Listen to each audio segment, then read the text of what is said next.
La segunda carta de Pablo a los Corintios. Aunque se llama Segunda de Corintios en nuestras Biblias, hay muchas pistas en esta carta de que esta no es la segunda carta que Pablo escribió a la iglesia en la antigua Corinto. Pablo inició esta comunidad de Jesús en Corinto en uno de sus viajes misioneros hacía ya un tiempo.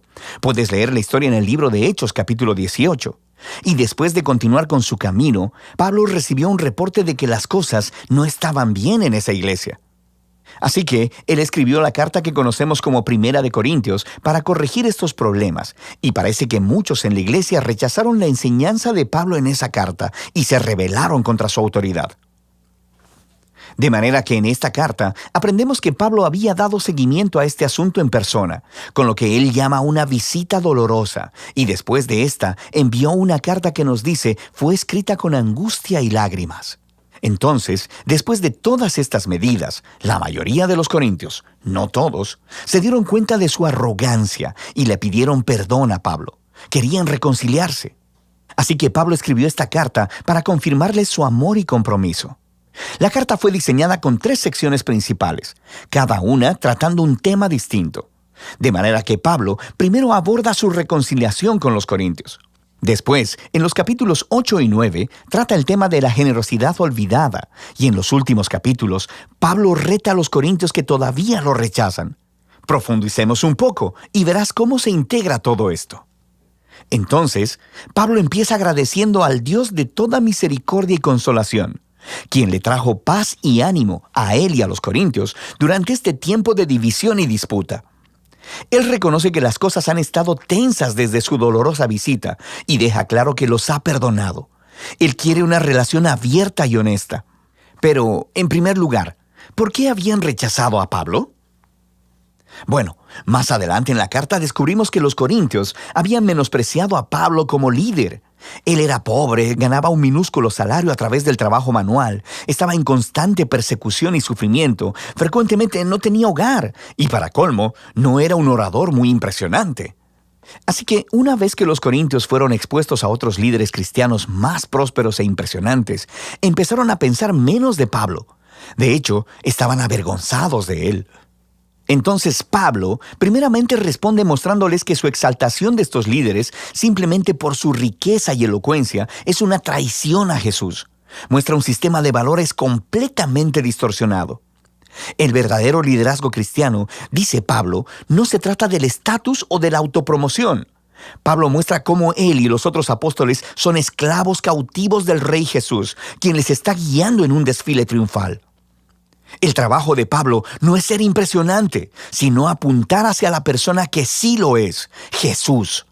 Él, entonces, hace alusión a una reciente demanda de los corintios de que les proveyera algunas cartas de recomendación para comprobar su autoridad y sus credenciales. Y esto le parece ridículo a Pablo.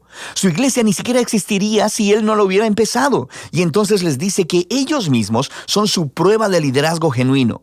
Ellos son su carta de recomendación. De manera brillante, cita a los profetas Jeremías y Ezequiel, diciendo que el Espíritu de Dios ha escrito su carta de recomendación en los corazones de ellos, como su pueblo del nuevo pacto. Los corintios no deberían necesitar más pruebas que esa. La mención del nuevo pacto lleva a Pablo a una larga comparación entre el antiguo pacto entre Dios e Israel mediado por Moisés y el nuevo pacto entre Dios y los corintios mediado por Jesús y el Espíritu Santo. El antiguo pacto, hecho en el monte Sinaí, fue verdaderamente glorioso. Hizo que Moisés mismo resplandeciera con la gloria de Dios. Pero esa gloria eventualmente se desvaneció, sin mencionar el hecho de que las leyes de ese pacto fueron ineficaces en transformar verdaderamente a Israel. Pero el nuevo pacto, en comparación, es todavía más glorioso, porque el Jesús resucitado es la mismísima gloria de Dios y vive para siempre, y es su Espíritu el que ahora está transformando a su pueblo para ser más fiel, como Jesús mismo. Ahora, todo esto suena genial. Quiero decir, ¿quién no querría participar de la gloria de Dios mismo? Pero Pablo continúa mostrándoles cómo la paradoja de la cruz pone al revés las ideas de los corintios sobre la gloria y el éxito.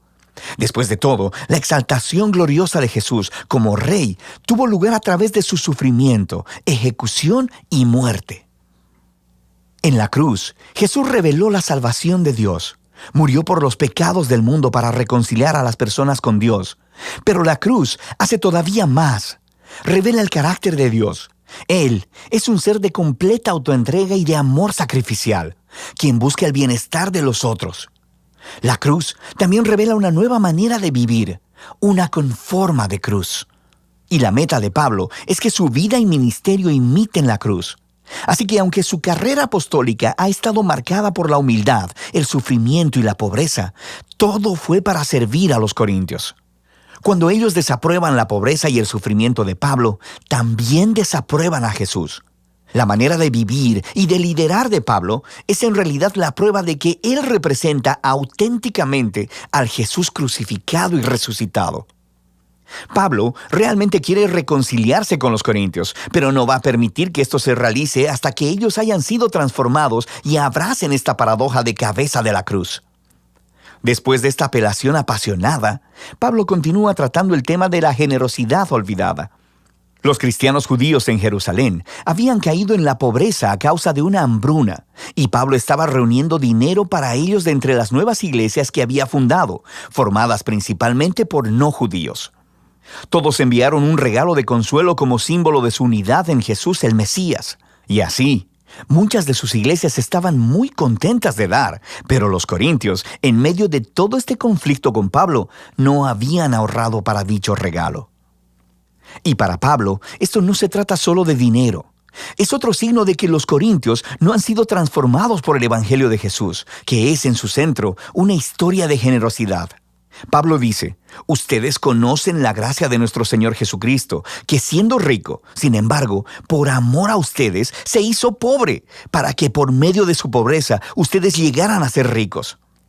Él les está contando la historia del Evangelio a través de metáforas financieras. Jesús entregó su glorioso honor o riqueza y se humilló para morir como un esclavo pobre, para que otras personas que eran pobres por el pecado y la muerte pudieran ser exaltadas y convertirse en ricas a través de la riqueza de la gracia de Dios.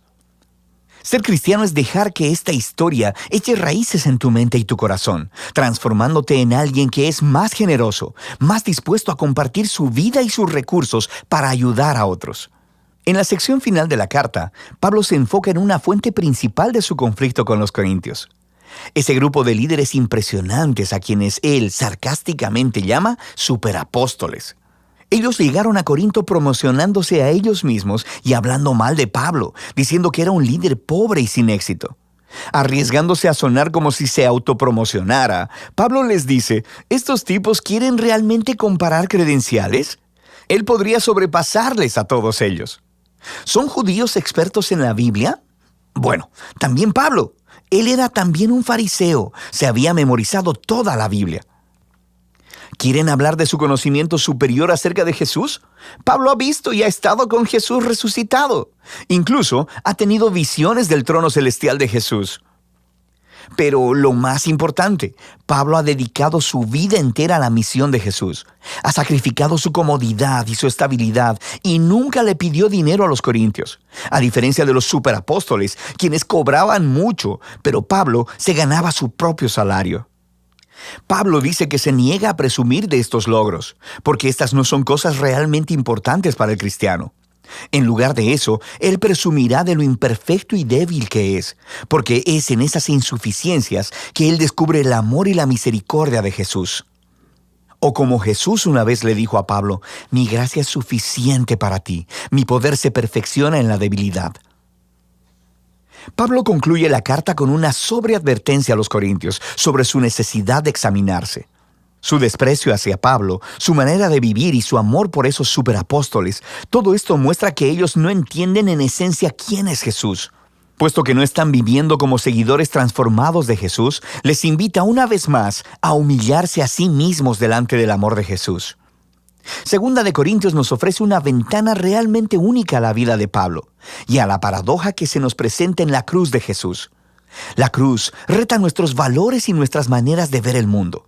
Nosotros valoramos nuestro éxito, educación y riqueza, pero Dios valora la humildad y la debilidad, porque su amor y poder se dieron a conocer a través del sufrimiento, la muerte y la resurrección de Jesús.